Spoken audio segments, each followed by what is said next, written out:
I actually got my first job while I was still in college. I was a YES ambassador, which was the Youth Engaged in Service ambassador. It was a program through the Points of Light Foundation. So you did almost a one-year fellowship with them, focused on youth service, service learning, and trying to build that curriculum in your state. And that position itself was housed at the Michigan Community Service Commission.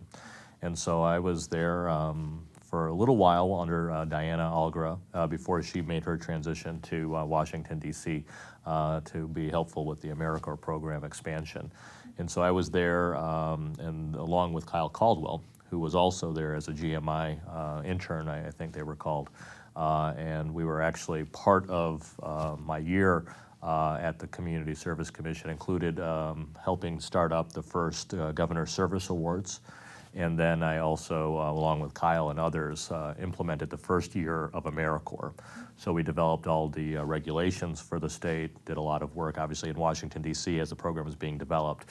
But that was my first kind of involvement with national service, along with the infrastructure here in Michigan, was at the Community Service Commission.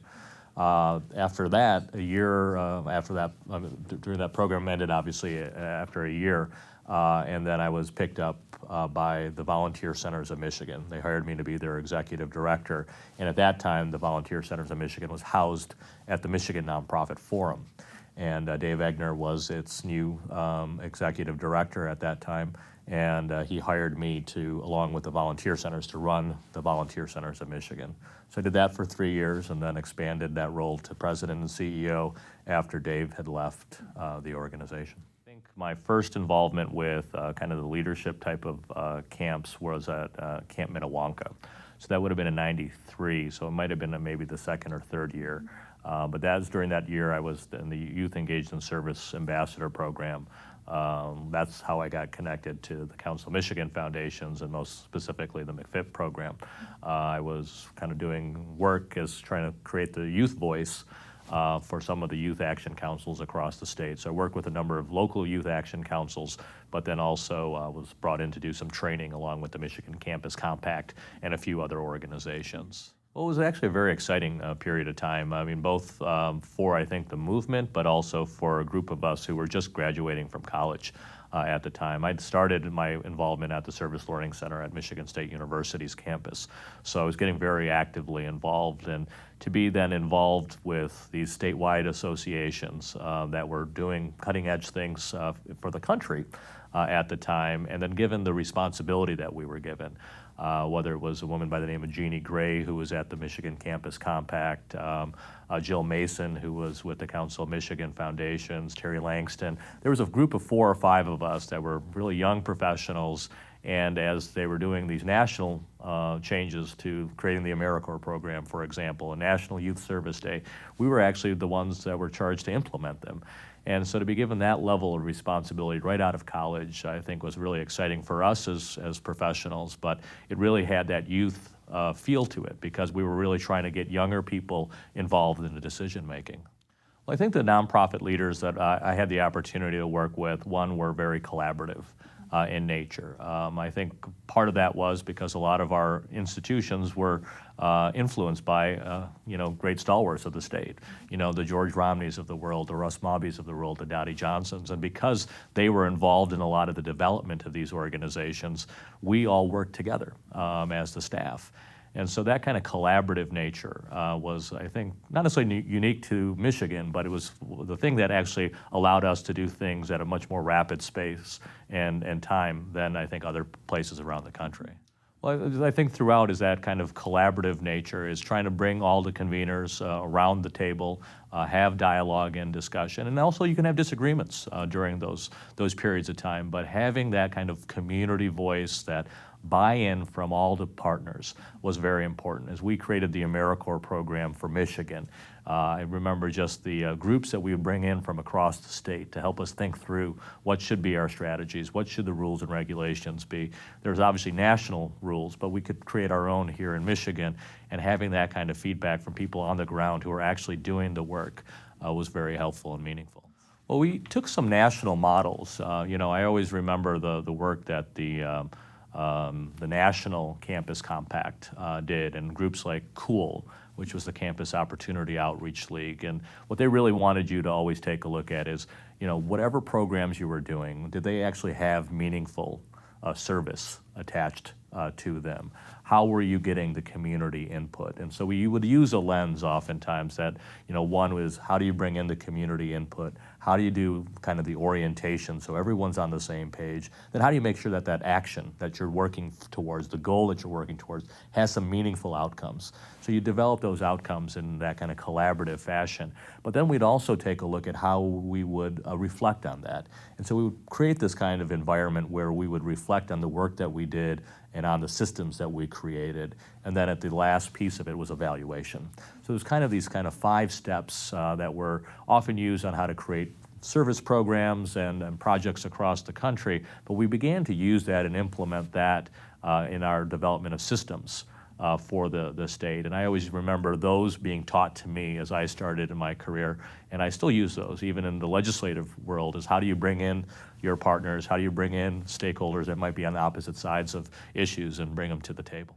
Well, one of the things as we began to see the transition that was going to happen with Governor Engler leaving office and Michelle Engler, who was the chair of the Michigan Community Service Commission, we began to see, was there an opportunity to take the programs and projects that were created under the state of Michigan and make sure that we operationalized those and then continued them, even though the governor was going to change because of term limits. And we often see in politics, once the new governor comes in, programs are changed very dramatically and so forth. And so Kyle Caldwell and I, we were at a Points to Light Foundation conference, and we began a conversation and said, okay, if we could do something like this, could you create an organization that helped the volunteer centers of Michigan, helped the Michigan Campus Compact and the universities that were doing service learning, and then make sure that the programs that were at the Michigan Community Service Commission, like the Service Awards and others, continued into perpetuity. And so we started that conversation. At that point, I was the president of the Michigan Nonprofit Association, and the Volunteer Centers of Michigan and the Campus Compact were programs of. And so we really started this conversation of, can we create an organization and an endowment that could help sustain that?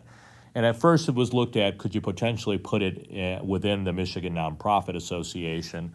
I think as we talked with the governor and the first lady, I think they were more interested in perhaps creating a newer organization. Obviously, the Nonprofit Association was doing a lot of advocacy work and so forth, and they didn't want to tie some of the volunteerism-based things and service learning-based things with that mission at that point in time. And so the Connect Michigan Alliance was then decided to be its own organization.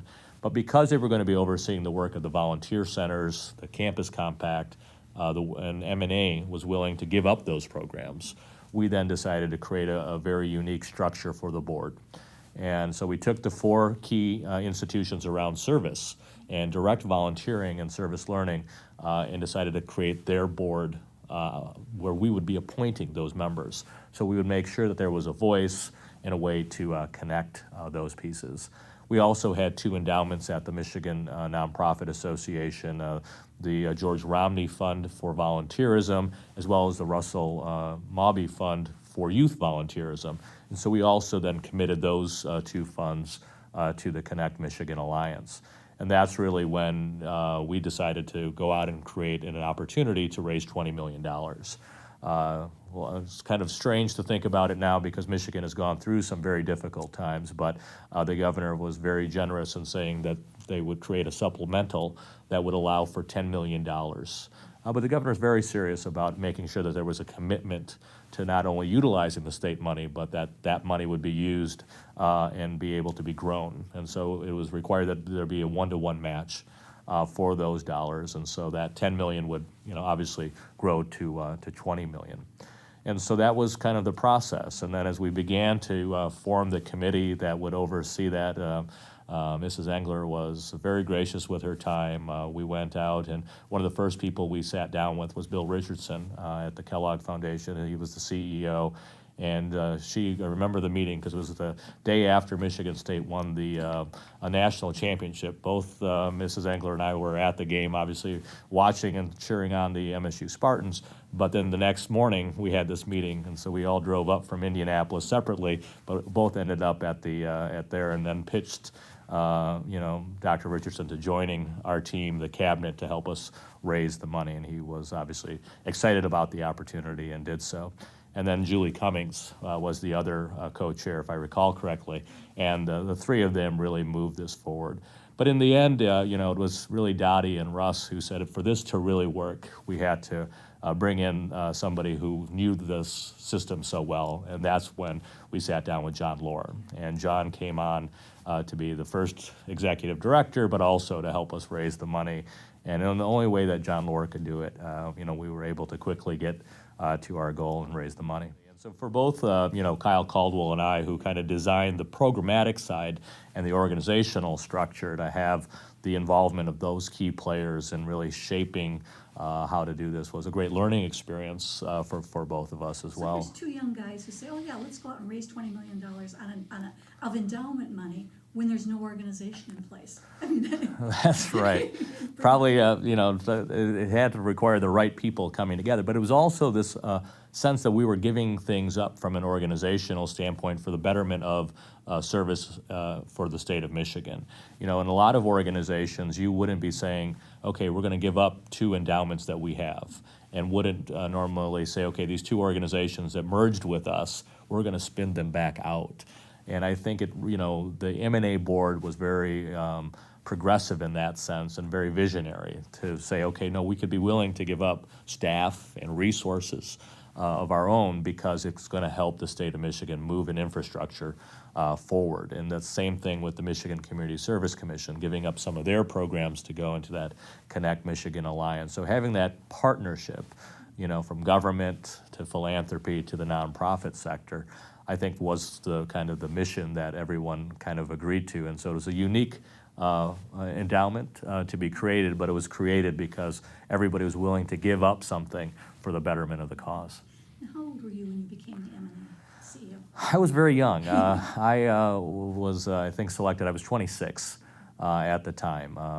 And I remember very vividly how that whole process kind of unfolded. And Rick Cole was the chairman of the Michigan Nonprofit Association board at the time. David Seaman, who was with the Hospital Association, was the chair of the search committee. And they did a national search and found, I think, some candidates to interview.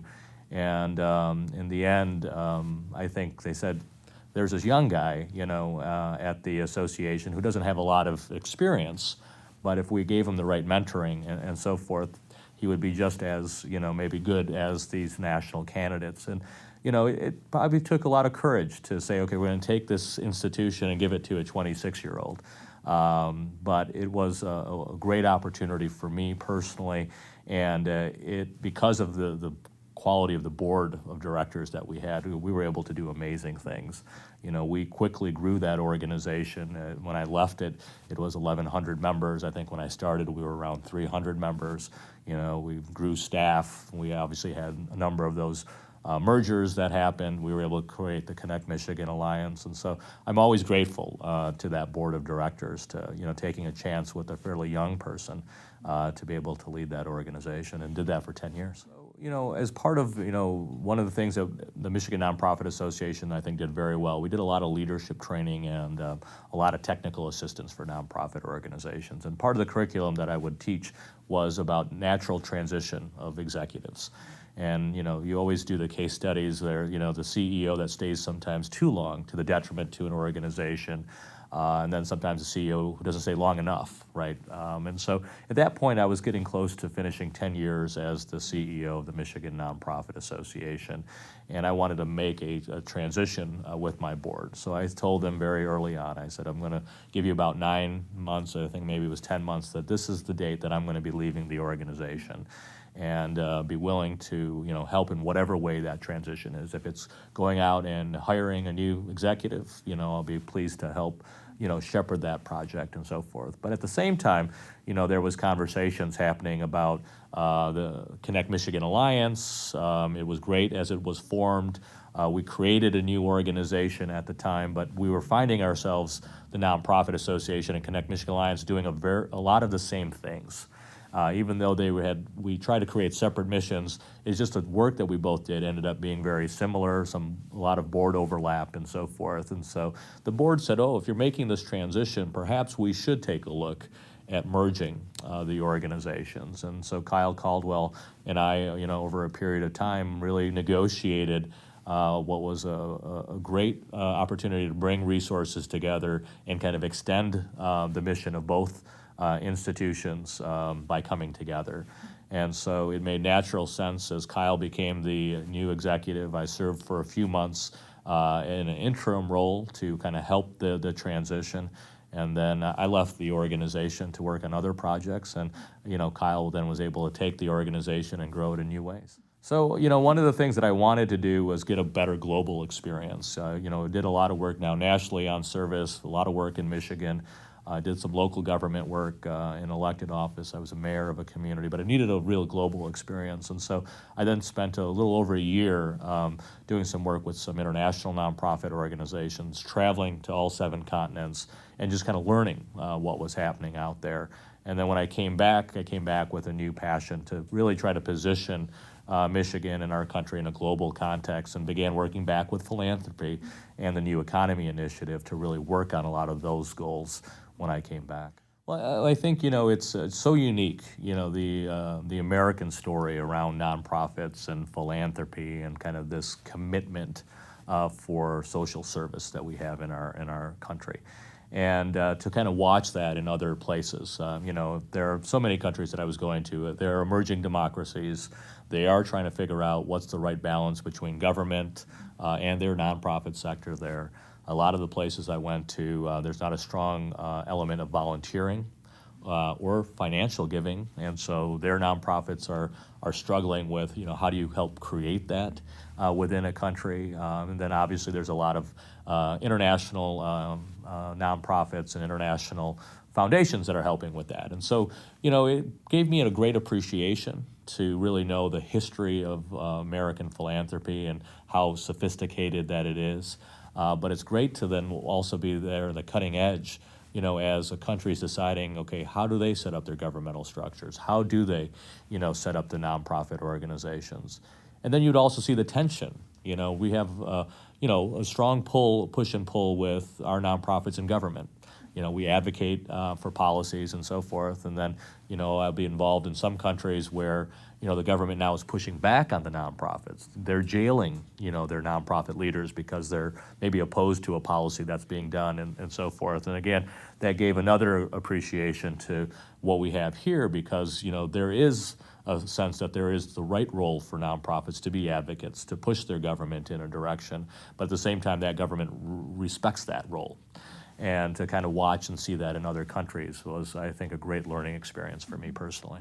One of the things that, as I started on with the Michigan Nonprofit Association, we always had a strong public policy committee and we did strong public policy work. But we knew for us to be stronger that we needed to have our members actively involved in public policy. And then as we began to talk to our local members and their boards, there was oftentimes a reluctance to get involved in lobbying on an issue or a change in the tax code or for a program that they would want funded and so forth. And so we struggled with that because oftentimes there was misinformation by board members, or they would have an attorney or a lawyer that's not maybe an expert in nonprofit law, but they'd say, oh, you probably shouldn't get involved in this type of activity.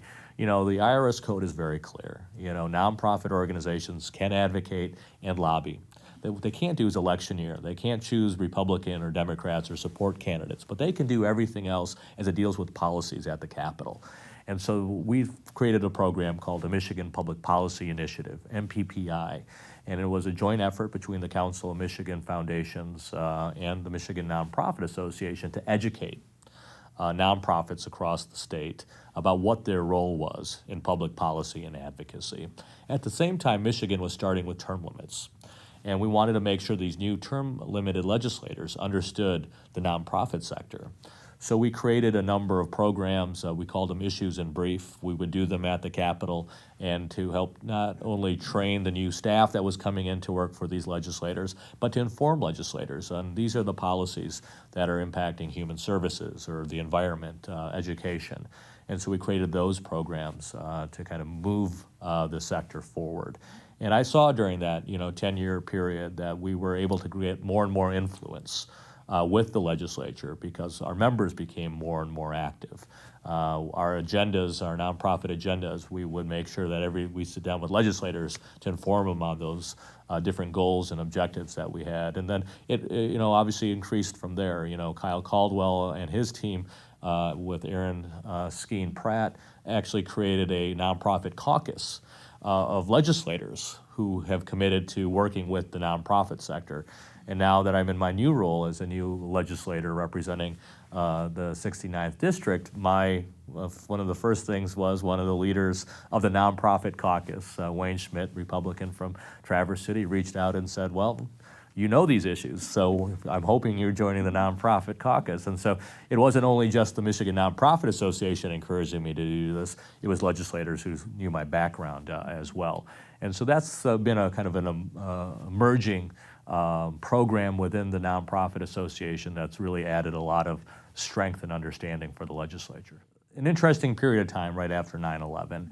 And there was, questions on what we should be doing, taking a look at philanthropy, taking a look at money coming into nonprofit organizations. And often since, people were trying to create maybe new rules and regulations and so forth. And I remember one time, and this was one of the pieces that we got from the Attorney General's office when Jennifer Granholm was Attorney General. And that information we felt went too far. It actually restricted the rights of nonprofit organizations, legitimate organizations, and it wasn't going to help anybody, that were dealing with national issues or issues around terrorism and so forth. We felt the IRS had actually created a good code around how to deal with foundations and those dollars. So we actually had the bill in front of us before it was introduced, and we were able to actually push back very strongly, and a group of nonprofit organizations pushed back, and eventually they retracted the bill.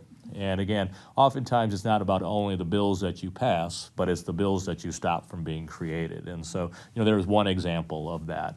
But we also did a number of things in regards to changing some of the tax credits, making sure that we provided a lot of new opportunities for people to give and have incentives.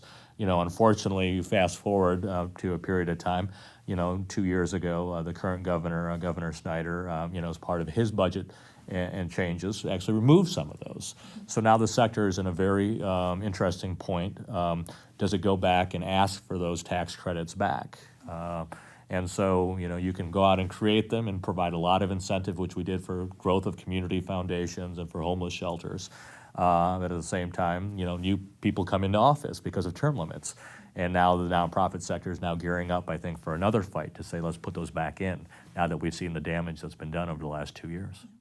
Well, that's the one thing that the board was very clear on from the beginning as they did public policy, that we had to use a framework before we would agree that we would support anything. One was that whatever bill or legislation or policy that we wanted to develop had to be broad-based. So it had to go beyond just one sector. It had to help multiple sectors of the nonprofit community. Two, it also required that our board had a supermajority decision. So what we didn't want to do was split the board because we could be splitting the nonprofit sector. So that the board had to really agree on by a 2/3 decision that this was the way to move a policy forward. So we created a framework that we would as staff use before we brought something to the board, but then the board had its own safety valve to some degree that they had to have more than 2/3 of the board support the public policy position. Now, at times, that might have restricted some of our movements, and that could be frustrating from a staff perspective when you're ready to go on something. But it often allowed us to be that voice so we could represent the entire sector. Then we worked with what we call subsector groups. So the groups that were representing human services and the environment, we would provide them with tools and resources, but then we would let the arts community if they wanted to fight for the arts budget in the state budget, that was their goal and objective. We could go in and talk about the overall budget, but then we would have our partners talk about their specific area. And that helped us keep the topic of the nonprofit sector as a whole in everyone's mind, but then allowed our partners to take a look at issue by issue. When I take a look at other states, oftentimes they might have one or two of those types of organizations that really had a strong place within their state. But having all four allowed us to do things, I think, in a very innovative way. For example, for the Nonprofit Association, we were always trying to make the case to policymakers that we were a huge economic engine for the state, and that's why they needed to take us seriously. So we were able to partner with the Johnson Center to say, hey, help us analyze some of these things, and then we would go out and then present those facts, and then made us a stronger advocate in the end. But we would often find from other states, our partners say, okay, you just did this great study, how should we do it? And we said, well, go to your Johnson Center. Well, they might not have one. So we'd have to sometimes find different ways of doing partnerships. They would have to find different partnerships. But the one thing that was really good, not only from the four organizations in Michigan, was that our state and national connections allowed us to kind of go around the country. I know there was a period of time that I probably went to 13 or 14 different states to really talk about how to strengthen their public policy arms of their nonprofit associations. And so we would do that. It was part of our work, was not only to build the sector here in Michigan, but was to help our national organizations, group like the National Council of Nonprofits and Independent Sector and the Council on Foundations, how we built those systems across the country. But having those four institutions already in Michigan who already had a strong history allowed us to do a lot of modeling of ideas and programs and then transfer them to other parts of the country. And your board was supportive of you being gone, doing that work. It was, and one of the great things, I kind of learned early on from Dave Egner and Diana Algra, who were both kind of my first two executives that I worked under, about how to empower others. I always say that the staff that I built at the Michigan Nonprofit Association, the only success I ever had was because of the strong people and personalities that we brought into the organization. And so, we would build kind of entire systems that would be run by, these individuals that allowed me the opportunity to spend a little bit more time in Washington, D.C. There was a huge point where Senator Grassley and others were taking a look nationally about changing the entire code on nonprofit organizations, on foundations. And because it was an interesting and dangerous time for nonprofits, Michigan, a number of us were tapped to sit on a panel for independent sector to provide feedback to the Senate Finance Committee to make sure that we protected the rights of nonprofits for the entire country.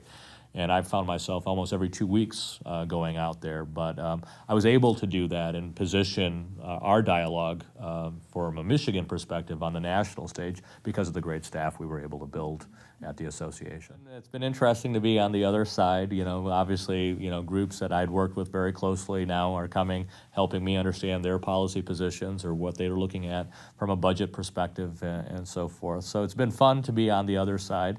I now find myself, just like many others, when I was advocating, having to look at the budget realities and the political realities and, help shape some of that. But one of the things that I wanted to do as a legislator was I worked with these groups was really help them think through the entire process. And because I was on the nonprofit side and now on the legislative side, I could say, hey, you should really now think about the next steps, after you meet with me. Okay, how do we work through the different committees? How should you be looking at that? And so I'm trying to take some of my nonprofit experience and now my legislative experience and kind of help people through that process, my fellow nonprofit groups that are coming to us. And so, but it's been fun. It's been at times challenging because you know why they're here and what they need to do, and if we could find that extra money, the great work that they could do. But we're still in some challenging budget times. Well, I think, those organizations that actually do the research, that come in with data, that say, okay, this is why we're doing what we're doing. If they're coming in for appropriations, the question is about leverage. What are you doing that is pulling down these state resources? And then what does that mean to real life What does this mean to your clients? What does this mean to the people in your community? Can you quantify that? Can you quantify why we're using state or sometimes federal resources that are coming through the state for your types of projects? And so the groups that I've been most impressed with are the ones that come in and they show that they can leverage state and federal resources 5 times over, 10 times over because of the work that they're doing with their regular philanthropy and their regular volunteers. And it's that type of partnership. So those groups who can understand that piece and how to partner with the state, what is the state trying to do or has done in the past they're not doing that this nonprofit is now working on. And so I think those types of conversations, coming in with a plan, with really data driving that plan, has been the most effective groups to receive resources and to get the ear of the people that are in charge of the committees that they're often in front of. Well, I think, some of the people are the same. I find that there's an interesting mix now that I'm in the legislature of people that I run into on a regular basis, whether they are the nonprofits that are active in helping, shape the public policy and so forth. So there's a lot of similar players and partners under both. I think, obviously in the nonprofit sector, we're so mission driven. Sometimes on the political side of the equation, we're more politically driven. So even though the mission should be X, logic would say you should do this, my colleagues sometimes don't act in that way, right? And so having to really then take a look at how we have to take the political side and make that work at the same time as making the mission side, even though there's always been politics in nonprofit organizations, it's not as heavy as it is now on the legislative side.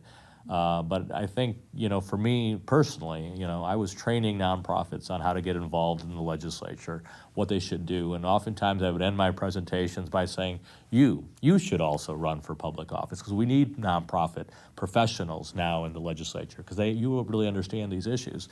And eventually I found myself saying, well, I can't just be giving out that advice. I eventually have to take it myself. And that's why I ended up running. Well, I think there's a lot to learn, but at the same time, in the end, every country is different, every community across this world is different. And so you really have to tailor-make whatever best practice that you've seen in America or some other country to your community. And so, when I worked with international nonprofits, I was very careful not to come in and say, this is what we did in Michigan, or this is what we did in the United States, because I do think every place is so unique. But I do think there are some best practices, especially in these partnerships between NGOs and government, and how those can, really help move things forward. And so I think, we should be able to take that opportunity to learn and to share, but then each group and each community has to really make it their own. The one thing that I've seen throughout this whole process, for me personally, is that philanthropy and nonprofits are involved almost in every major change that we're trying to do in the state of Michigan. If it is the change of the budget on a statewide level, or if it's college attainment, or if it's helping reshape a community like Detroit, philanthropy and nonprofits are at the heart of all of those issues. And so for me, coming from that community originally, getting my start there and working my whole adult professional life there, it's great to see that. And it's great to understand that, if we are to help rebuild, neighborhoods within Detroit, it's not just government on its own. It's not just the mayor and the city council. It's really requires, the nonprofit sector and the foundations sector to be working together. And, with the New Economy Initiative, when I came back to the country, again, Dave Egner was there, and he asked me to come in and help him think through, some things on workforce development. And we were able to bring, again, government together with nonprofits and foundations. And again, having that kind of thoughtful, collaborative approach, I think we were able to create some great new organizations and help fund some existing organizations in a different way, because we were able to use some same things I learned on my first day on the job about how you build a collaborative partnership. We're still doing those things. And it's just, it's a reminder that there's not going to be any major change in the state of Michigan unless it involves a partnership between government, local nonprofit organizations, and philanthropy.